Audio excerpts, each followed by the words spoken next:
Alhamdulillahi rabbil alamin wal 'aqibatu lil muttaqin wala 'udwana illa 'alal zalimin. Asyhadu an la ilaha illallah wahdahu la syarikalah wa asyhadu anna Muhammadan 'abduhu wa rasuluh. Allahumma shalli wa sallim ala nabiyyina Muhammadin wa ala alihi wa sahbihi wa man sara ala nahjihi ila yaumiddin.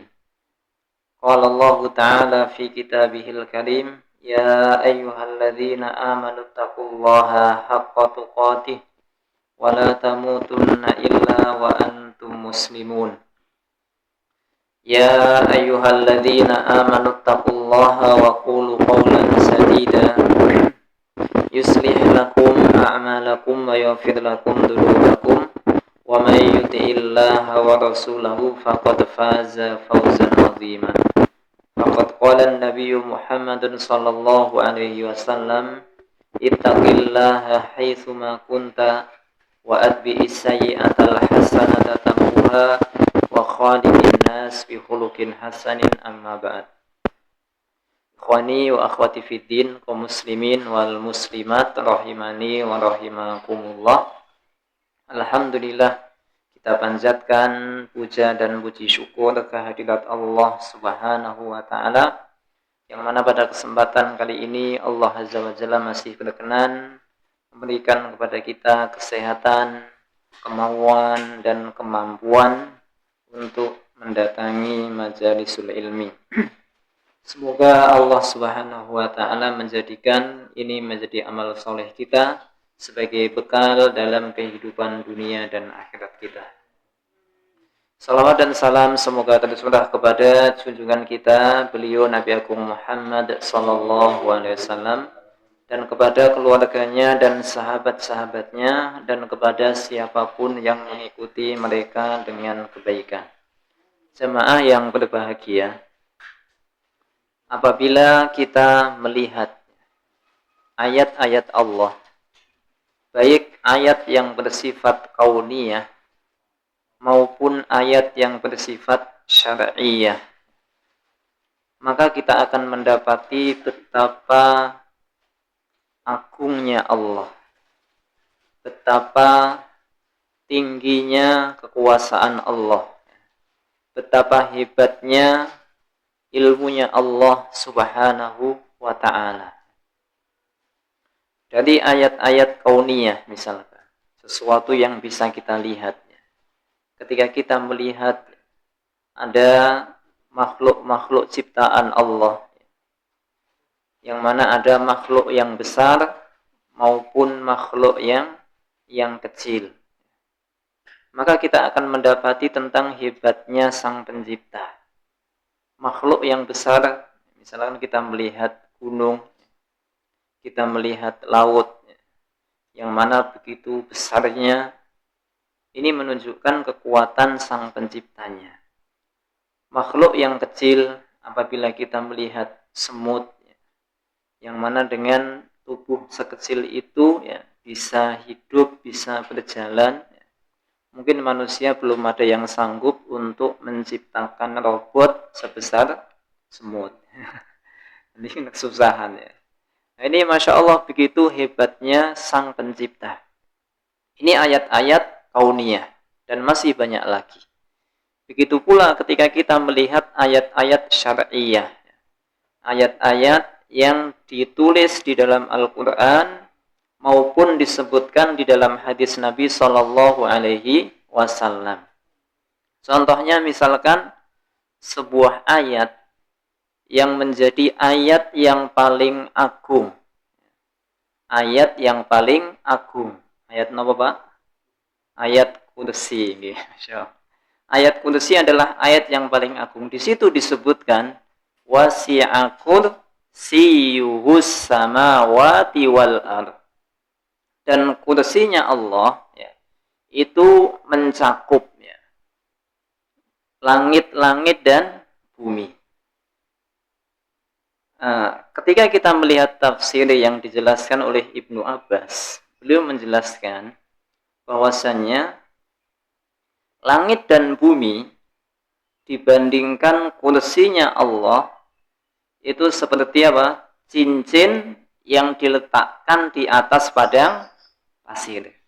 Kalau kita lihat langit, Masya Allah, dan bumi begitu luasnya, itu ketika dibandingkan dengan kursinya Allah, apa? Seperti cincin. Yang cincin ini apanya? Langit dan bumi. Padang pasirnya apanya? Kursinya. Ini. Kemudian beliau menjelaskan lagi, kursi dibandingkan dengan arsy-Nya Allah seperti sama cincin di atas padang pasir.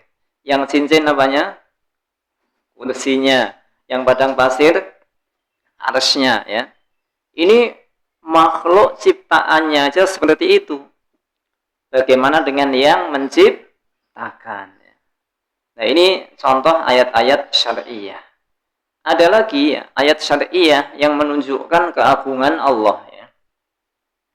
Seperti Asbabun Nuzul surat Az-Zumar ayat 67. Di saat itu ada orang Yahudi yang datang kepada Nabi Shallallahu Alaihi Wasallam. Kemudian orang Yahudi pun mengatakan kepada Nabi, "Ya Muhammad, wahai Muhammad, innallaha yumsikus samawati ala isba'in."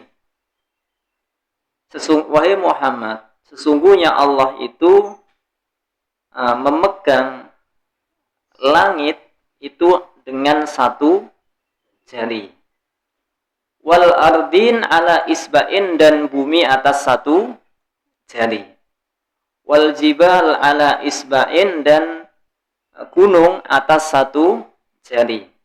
Wal khalaik ala isba'in, dan semua makhluk itu di atas satu jari. Kemudian orang Yahudi tadi mengatakan,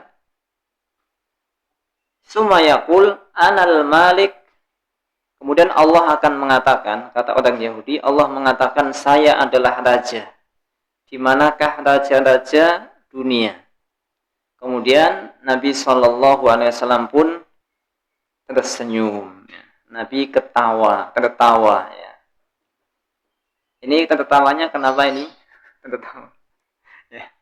Jadi orang Yahudi mengatakan Allah memegang langit dengan satu jari, bumi dengan satu jari, gunung dengan satu jari, dan semua makhluk dengan satu jari. Kemudian Allah mengatakan, saya adalah raja, dan di mana raja-raja dunia. Maka kemudian Nabi pun tersenyum, tertawa. Kenapa? Karena Nabi ini tertawa senang dan merasa aneh dengan orang-orang Yahudi. Kan anehnya gimana? Nabi mengatakan, kemudian atau Nabi membacakan firman Allah, wa ma qadarullaha haqqa qadrih. Tidaklah mereka, orang-orang Yahudi dan selainnya, itu mendudukkan Allah sebagaimana mestinya. Padahal mereka apa? Tahu. Mereka tahu tentang keagungan Allah, mereka tahu tentang kehebatan Allah, namun anehnya kenapa mereka tidak mau beriman kepada Allah? Tidak mau mengikuti kepada tuntunan yang Allah Subhanahu wa Ta'ala sampaikan kepada Rasulnya, yaitu Muhammad Sallallahu Alaihi Wasallam. Ya. Ini adalah contoh-contoh dari yang menunjukkan keagungan Allah Azza wa Jalla. Nah, sudah jelas. Kemudian berikutnya, lantas sudahkah, sudah atau belum kita ini menjadi orang yang mengagungkan Allah? Pertanyaannya kan begitu. Ketika kita sudah tahu tentang keagungan Allah, kehebatan Allah, kekuasaan Allah, apakah kita ini sudah mengagungkan Allah atau belum? Maka dari itu kita akan mengkaji masalah ini. Bagaimanakah hakikat seseorang yang mengagungkan Allah? Hal itu mungkin disingkat atau tercermin pada dua hal. Yang pertama, seberapa dia ini mengagungkan perintah Allah. Yang kedua, seberapa dia ini takut terhadap larangan Allah ya. Jadi orang yang mengakukan Allah itu cirinya ada dua. Satu, seberapa besar dia ini mengagungkan perintah Allah. Yang kedua adalah seberapa takut ketika dia dihadapkan dengan larangan Allah Subhanahu wa ta'ala. Yang pertama adalah mengagungkan perintah Allah. Bagaimana ketika kita ini dipanggil oleh Allah untuk melakukan perintahnya. Misalkan dipanggil hayya 'alas shalah ya. Ayo kita salat ya. Maka bagaimana respon kita? Ketika kita dipanggil oleh Allah, kutiba 'alaikumus syiyam. Diwajibkan atas kalian puasa. Bagaimana respon kita? Ketika kita dipanggil oleh Allah dengan panggilan-panggilan yang lain yang Allah Subhanahu wa ta'ala memanggil dalam banyak ayat di dalam Al-Quran yang diawali dengan ya ayyuhalladzina amanu atau diawali dengan ya ayyuhan nas ya. Itu panggilan untuk kita semuanya. Ketika kita ini adalah orang yang beriman, maka kita dipanggil oleh Allah. Maka Ibnu Abbas mengatakan ya, Ibnu Mas'ud mengatakan ketika ada ayat yang berbunyi ya ayyuhalladzina amanu fa'ar'ihi sam'aka, maka arahkanlah pendengaranmu, atau bahasa kita pasang telinga kita baik-baiknya. Ada kalanya dengan setelah ya ayyuhalladzina amanu ini ada perintah yang Allah perintahkan atau ada larangan yang Allah larang. Jadi pasti ketika ada ayat ya ayyuhalladzina amanu, itu pasti setelahnya berisi perintah atau larangan. Ya ayyuhalladzina amanu, misalkan tadi kutiba alaikumus syiyam, diwajibkan atas kalian berpuasa. Ini berarti apa? Perintah. Ya ayyuhalladzina amanu jtanibu katsiran minadh-dhon. Wahai orang yang beriman, jauhilah oleh kalian dhon atau prasangka. Ini berarti apa? Larangan ya, supaya kita menjauhi. Nah, bagaimana ketika kita ini dipanggil oleh Allah ya? Dihadapkan dengan perintah Allah. Seberapa besar kita ini mengagungkan perintah Allah Azza wa Jalla. Baik. Kita akan ambil contoh dari kisah-kisah orang terdahulu. Ini karena baru selesai Idul Adha. Biasanya kalau Idul Adha itu yang terkenal kisahnya siapa, Pak? Nabi Ibrahim ya. Nabi Ibrahim dan keluarga. Pertama mungkin kita akan lihat bagaimana Nabi Ibrahim bersama istrinya.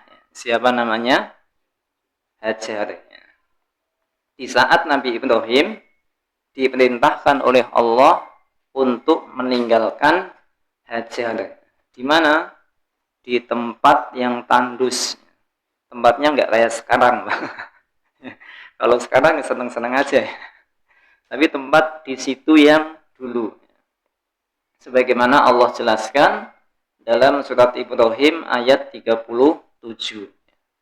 Nabi Ibrahim mengatakan yang dinukil oleh Allah, Rabbana inni askantu min dzurriyyati biwadin ghairi dzi zar'in inda baitikal muharram. Rabbana liyuqimus shalah faj'al af'idatan minan nasi tahwi ilaihim warzuqhum minas samarati la'allahum yashkurun. Nabi Ibrahim mengatakan, wahai Rabbku, sesungguhnya aku menempatkan dari keturunanku di suatu lembah. Di suatu lembah yang disebut lembah karena ini posisinya disebutkan di tengah-tengah gunung ya. Jadi ini ada gunung ya, posisinya di tengah-tengahnya. Biwadin, di suatu lembah, ghairi dzi zar'in, bahkan lembah ini adalah lembah yang tidak ada tanaman. Tempat yang tandus. Tidak ada tanaman, inda baitikal muharram, di sisi rumah Allah yang mulia ya. Di tanah haram ya. Baik. Di Di sini posisinya Nabi Ibrahim ini meninggalkan siapa? Meninggalkan istri dan juga anaknya Ismail yang masih kecil. Bayangkan secara akal kira-kira ini wajar. Ada seorang istri punya anak kecil ditinggal di hutan misalkan sendirian ya. Ditinggal di kos saja apalagi ditinggal di tempat yang tandus sendirian. Yang di situ tidak ada pohon-pohonan, ya. Tidak ada makanan, hanya diberikan beberapa sedikit bekal. Ya. Maka kemudian ketika ditinggalkan di situ, Hajar pun berkata di saat beliau belum tahu, Ya Ibrahim, aina tadhab wa tatrukana bihadal wadi alladhi laisa fihi unaisun wala syai'un. Wahai Ibrahim, mau kemana engkau? Dan engkau meninggalkan kami di tempat ini, di lembah ini, yang tidak ada manusia dan juga tidak ada apa-apanya. Manusia enggak ada, kalau ada manusia ada penduduk lumayan. Ya. Ketika lapar bisa mungkin minta tolong. Ya. Ini kata beliau enggak ada apa-apanya. Enggak ada tanaman juga enggak ada, makanan enggak ada, manusia, penduduk juga enggak ada. Maka Nabi Ibrahim pun diam, tidak menjawab pertanyaan Hajar. Kemudian Hajar pun mengikuti Nabi Ibrahim alaihi salam. Faqalat lahu dzalika miraran waj'al la yaltafit ilaiha. Maka mengatakan dengan perkataan yang sama, tetapi Nabi Ibrahim tidak menoleh, tidak menjawab. Kemudian barulah beliaunya sadar dan mengatakan, Allahu amaraka bihada. Apakah Allah yang memerintahkan ini? Kemudian Nabi Ibrahim pun mengatakan, qala na'am, iya. Saya melakukan ini atas perintah Allah. Apa yang dikatakan oleh Hajar, beliau pun mengatakan, idan la yudayyi'una summa raja'at. Kalau begitu, Allah pasti tidak akan menyia-nyiakan kita. Kemudian kembali lagi tidak jadi mengikuti Ibrahim alaihi salam. Nah, dari kisah ini ya, betapa keimanan Hajar, ibunda Hajar dalam mengagungkan perintah Allah, yang mana secara hati nurani ya tidak suka ditinggalkan, ya mungkin rasa takut, rasa cemas ya, ditinggalkan di tempat yang tandus sendirian. Tapi ketika ini merupakan perintah Allah, maka beliau pun mengagungkannya, tidak berani untuk menolak apa yang diperintahkan oleh Allah Azza wa Jalla. Ini adalah namanya orang yang mengagungkan, menganggap suatu perintah Allah adalah suatu hal yang besar, yang harus dilakukan dengan penuh pengorbanan. Kemudian tidak hanya itu, berpindah ke anaknya, yaitu siapa? Ismail. Dan padahal Nabi Ibrahim ini sudah lama tidak punya anak. Berdoa, kemudian minta dan dikasih anak. Mungkin kalau kita mikir, seandainya yang diperintahkan untuk menyembelih anaknya Nabi Yakub, ini mungkin wah anaknya akeh kan itu. Anaknya 10 atau 12 misalkan, suruh nyembelih satu kan, meskipun ya juga sayang juga, berat juga. Tapi kan lebih ringan ya, daripada anak satu-satunya diperintahkan untuk menyembelih. Ya. Ketika masih bayi diperintahkan oleh Allah untuk meninggalkan di tempat yang tandus. Kemudian sudah menginjak usia yang bisa berusaha, ya mungkin usia mendekati remaja. Ya. Kalau sekarang bisa dikatakan usia-usia SMP mungkin ya. Maka ada perintah lagi dari Allah. Falamma balagha ma'ahu sa'ya qala ya bunayya inni ara fil manam anni adbahuk fanzur madza tara. Ketika sudah Ismail menginjak usia yang bisa diajak berusaha, maka beliau pun mengatakan, wahai anakku, sesungguhnya aku ini mimpi mimpi aku menyembelih kamu. Padahal mimpinya Nabi ini apa? Wahyu. Ra'yul anbiya wahyun. Mimpinya Nabi adalah wahyu. Dan Ismail ini sangat paham bahwasanya mimpinya Nabi adalah wahyu. Kemudian Nabi Ibrahim pun mengatakan, coba renungkan, coba pikirkan apa pendapatmu wahai Ismail. Maka Ismail pun mengatakan kepada ayahnya, ya abatif al-ma tu'mar satajiduni insyaallahu minas sabirin. Wahai ayahandaku, lakukanlah apa yang diperintahkan oleh Allah. Sesungguhnya engkau akan mendapatiku termasuk orang-orang yang sabar. Diperintahkan oleh Allah untuk menyembelih anaknya. Anaknya juga Masya Allah dengan sabar, dengan tenang, menyambut perintah Allah Azza wa Jalla. Ini merupakan bukti orang-orang yang mengagungkan perintah Allah. Ini di dalam kisahnya Nabi Ibrahim alaihissalam.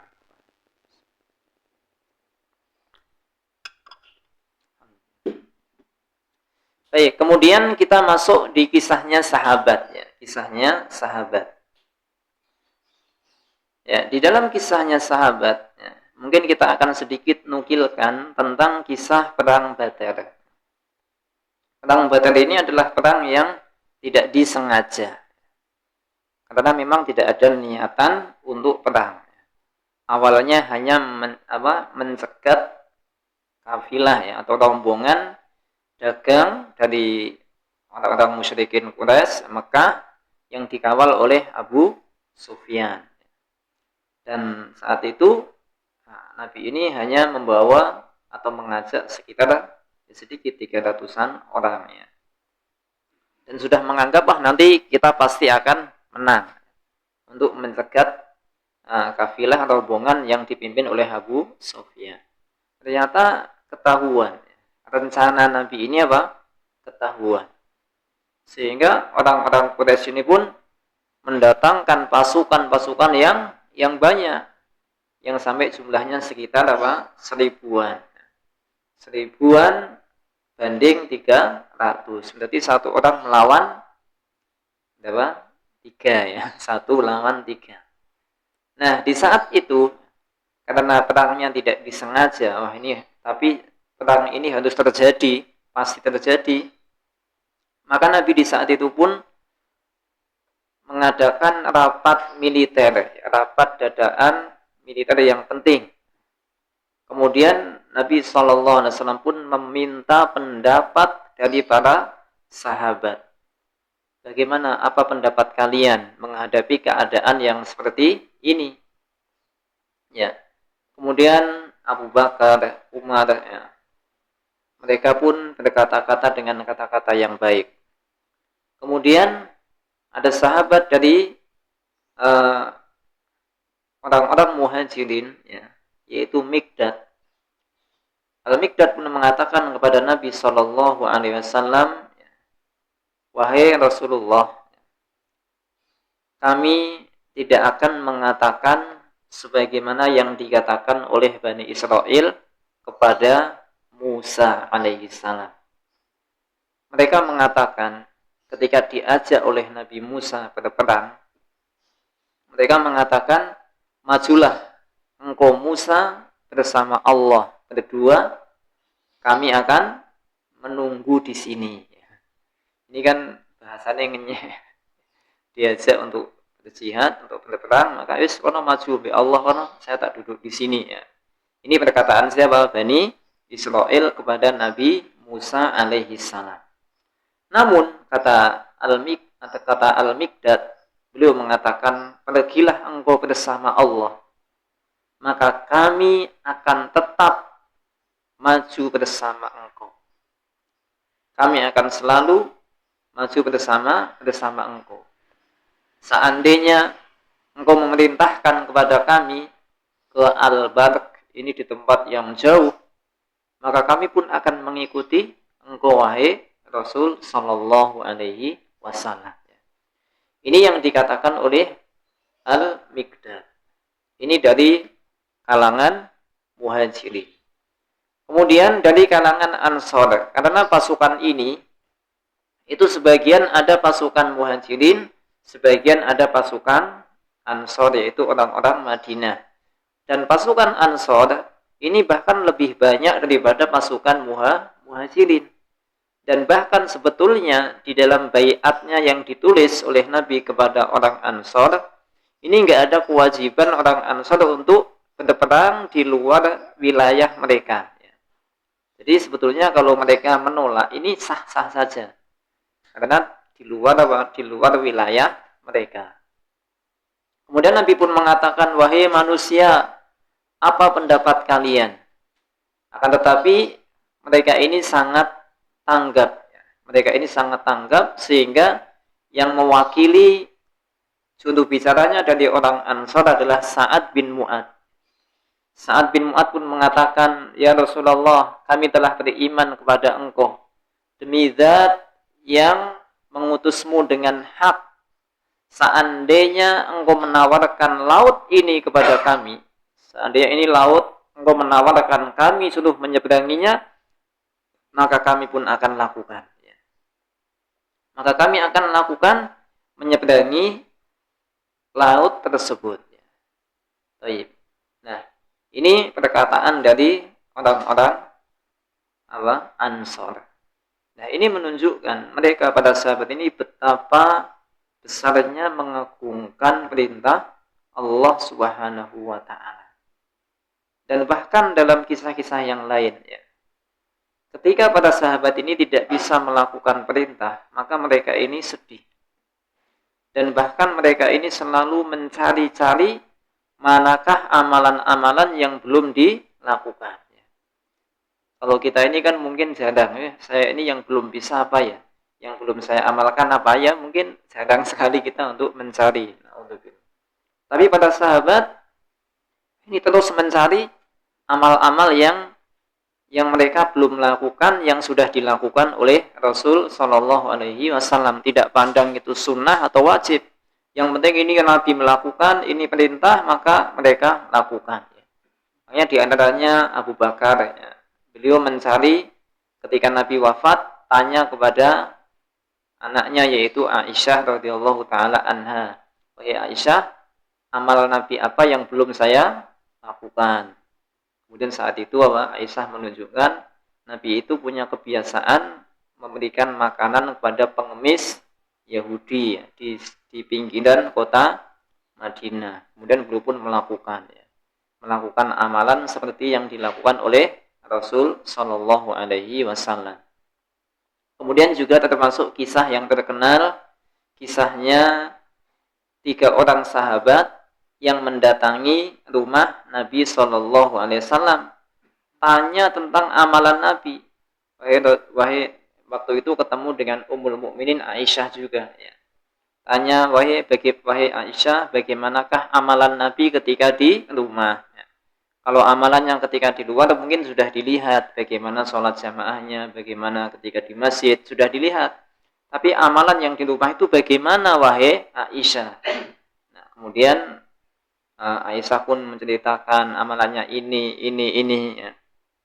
Sehingga sebagian sahabat ini pun mengatakan, wah kok mudah ya. Dijelaskan ka'annahum taqalluha ya. Seolah-olah sahabat ini menyedikitkan, menganggap wah ini amalan Nabi kok gampang, sedikit ya. Ini Masya Allah betapa semangatnya sahabat ini dalam mencari amalan ya. Kemudian mereka pun masing-masing dari ketiga ini pun punya tekad ya. Punya tekad dan punya pemikiran ya. Niatnya baik tapi salah ya. Jadi niat baik tidak cukup ya. Ketika itu tidak dipandu dengan contoh yang benar. Maka ketiga ini masing-masing pun punya niat yang baik. Mereka mengatakan, wah itu kan Nabi. Nabi amalnya meskipun sedikit, ya sudah diampuni jelas. Tapi kalau kita ini kan nggak ada jaminan untuk diampuni. Ini Masya Allah kebalikan dengan kita. Ya. Kalau sahabat ini dijelaskan tentang amalan Nabi, mereka menganggap apa? sedikit, wah ini kan itu kan Nabi kan seperti itu sudah cukup, sudah diampuni lah kita ini. Nah, kalau kita yuk gini, oh itu kan Nabi, yuk kita ya nggak sanggup lah. Jadi kebalikannya, masya Allah ya. Akhirnya mereka ini bertiga ini punya masing-masing punya keinginan. Ya udah kalau begitu saya akan selalu sholat malam dan tidak akan tidur. Ini niatnya baik apa enggak ini? Sangat baik, sholat malam terus ya. Masya Allah, amalan yang mulia. Yang satu mengatakan saya akan puasa terus ya. Tidak akan berbuka. Maksudnya dia akan berpuasa di waktu siang. Ini juga Masya Allah. Yang satu mengatakan, wah saya ini nggak akan menikah. Karena ketika nikah ini kan mau ngaji, anaknya rewel misalnya. Mau apa, istrinya sakit misalnya. Kan terganggu, mau ibadahnya ya. Maka yang satu mengatakan, saya tidak akan nikah selama-lamanya untuk fokus pada ibadah. Nah, ini Masya Allah, mereka pada tujuan yang mulia. Tapi Nabi mengatakan, ya, ketika Nabi berita ini sampai kepada Nabi SAW, Nabi pun mengatakan, siapakah orang yang paling utama? Maka mereka jawab, tentu engkau wahai Rasul. Maka Nabi pun menjelaskan, saya sholat malam, kadang juga tidur. Saya puasa, kadang juga tidak puasa. Dan bahkan saya juga menikah. Dan bahkan istrinya apa? Banyak. Faman rohiba an sunnati falaysa minni. Maka siapa yang dia benci terhadap sunnahku, maka dia bukan golonganku. Baik. Nah, maka di sini Masya Allah kita lihat betapa antusiasnya para sahabat Nabi untuk mencari amalan-amalan perintah Allah dan Rasulnya Muhammad Sallallahu Alaihi Wasallam. Karena mereka adalah orang-orang yang mengagungkan Allah. Yang kedua, orang yang mengagungkan Allah tercermin seberapa takut dia terhadap larangan Allah Azza wa Jalla. Maka bagaimana sikap kita ketika berhadapan dengan larangan Allah? Ketika kita masih bermudah-mudahan ya untuk melanggar, maka itu berarti pengagungan kita kepada Allah ya masih sedikit, atau bisa jadi tidak mengagungkan Allah. Intinya seberapa takut kita terhadap larangan Allah, maka itu segitu pula pengagungan kita terhadap Allah. Apalagi di zaman sekarang, naudzubillahi min dzalik. Orang ini berbuat dosa sudah seperti makanan harian, sudah seperti jamuannya, sangat-sangat mudah berbuat dosa. Tidak hanya itu, bahkan sudah berbuat dosa malah dipamerkan. Ini kan sampai double-double dosanya. Berbuat dosa sudah salah, malah dia apa? Ditampak-tampakkan, di-share ya, di YouTube, di-share di medsos ya. Banyak berbuat dosa, berbuat maksiat.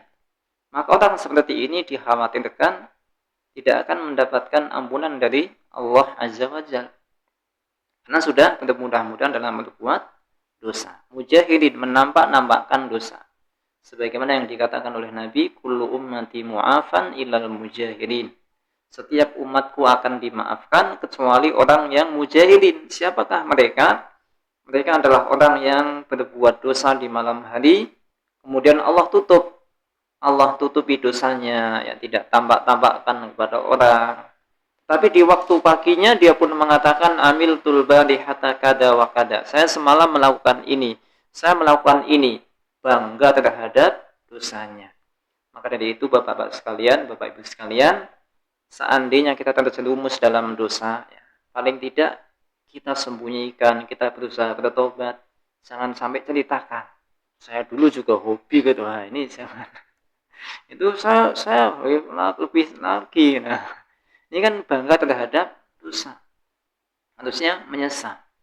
Bahkan ada yang mengatakan seandainya kita ditanya tentang dosa, meskipun kita pernah melakukan, kita jangan katakan, iya saya dulu melakukan ini. Tapi kita sembunyikan dan kita bertobat kepada Allah Subhanahu wa Ta'ala. Karena kita diperintahkan untuk menyembunyikan dosa, tidak menampak-nampakkan dosa. Baik.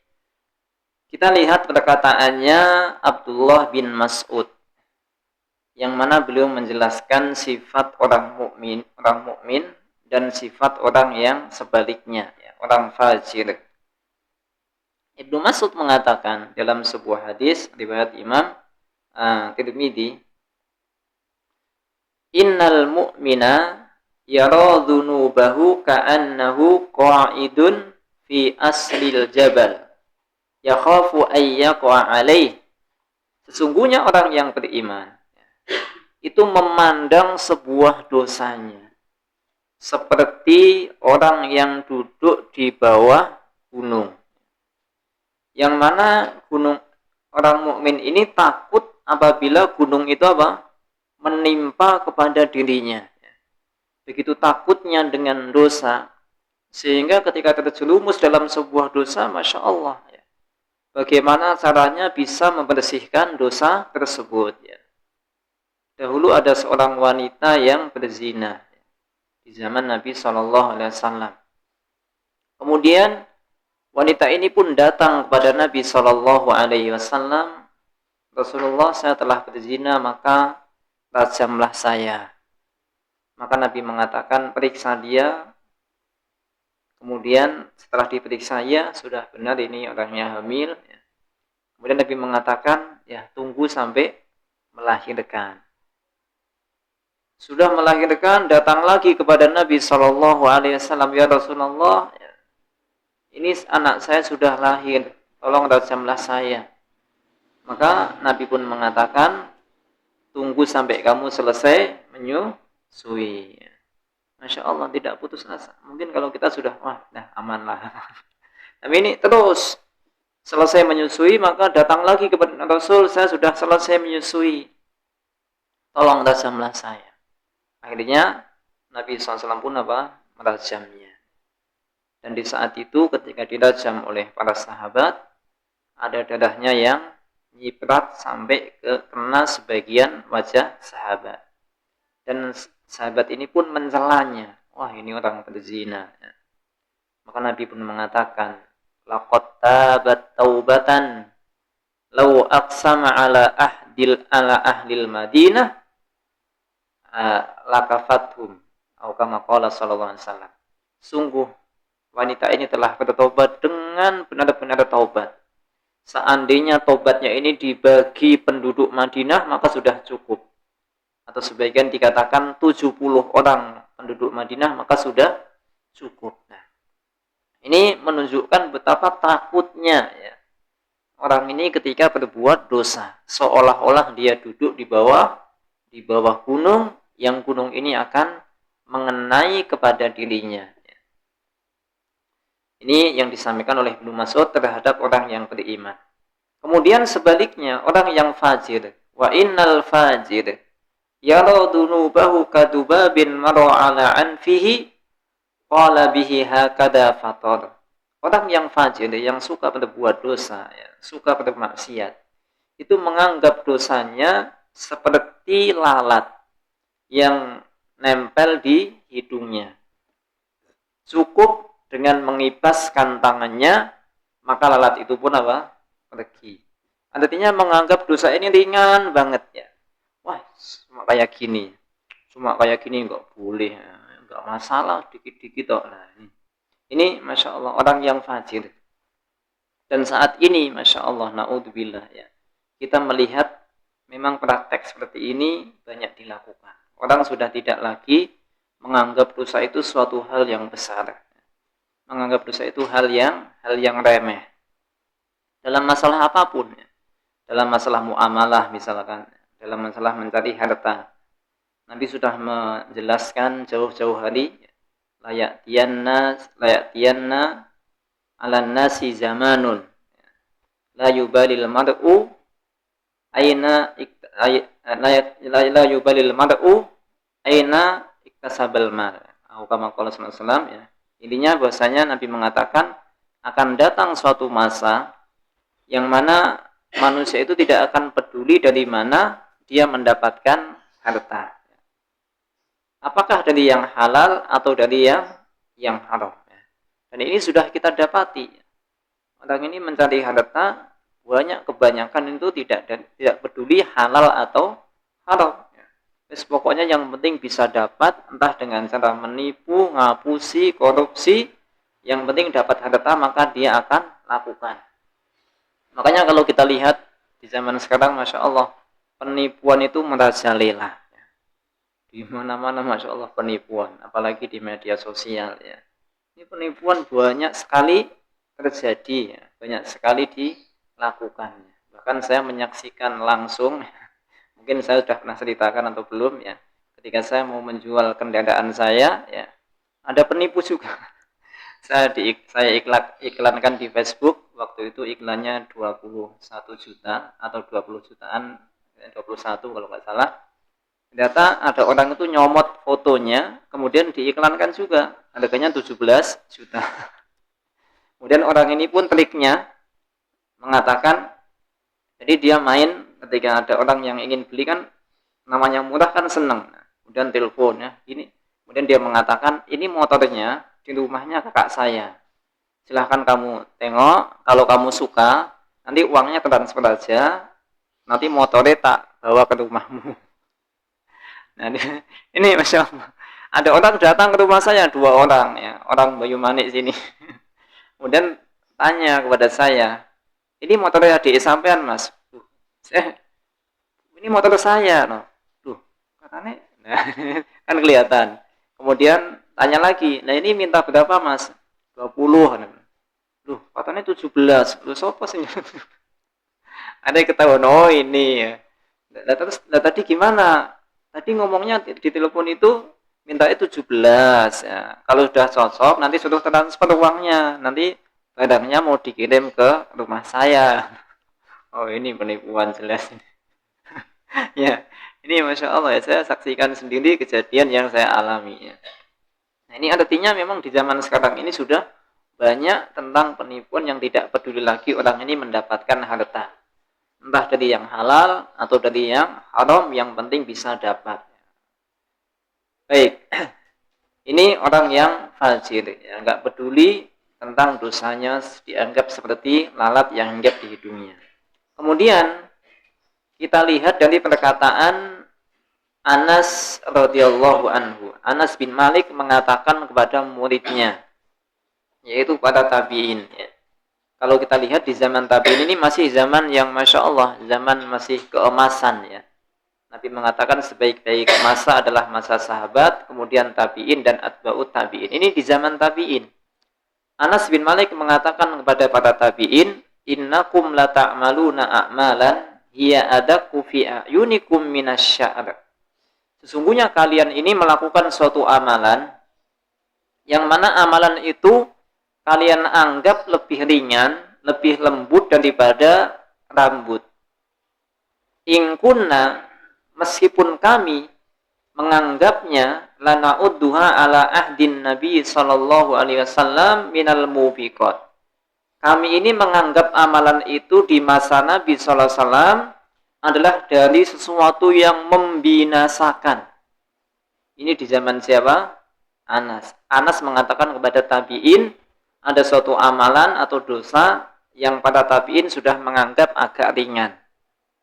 Sementara sahabat ini Masya Allah menganggap dosa itu suatu hal yang sangat menakutkan. Ya. Suatu hal yang bisa membinasakan. Ya. Ini menunjukkan semakin baik generasi ya. Di zaman sahabat ini, karena mereka mengagungkan Allah, maka semakin takut terhadap dosa. Pada tabi'in mungkin sudah berkurang sebagaimana sahabat. Atba'ut tabi'in sudah berkurang lagi, apalagi di zaman kita sudah mulai jauh dari masalah hal ini. Maka dari itu kita berdoa kepada Allah Subhanahu wa taala supaya Allah memudahkan kita untuk senantiasa mengagungkan perintah-perintah Allah dan supaya Allah menjadikan hati kita takut untuk berbuat dosa kepadanya sehingga kita dimudahkan untuk menjauhi perbuatan maksiat kepada Allah Azza wa Jalla. Demikian itu yang dapat kita sampaikan. Wallahu ta'ala alam bisawab, kurang lebihnya mohon maaf. Dan terima kasih atas segala perhatiannya. Kita akhiri majelis kita dengan doa kafaratul majelis. Subhanakallah bihamdik, asyhadu an la ilaha illa anta, astaghfiruka wa atubu ilaik. Assalamualaikum warahmatullahi wabarakatuh.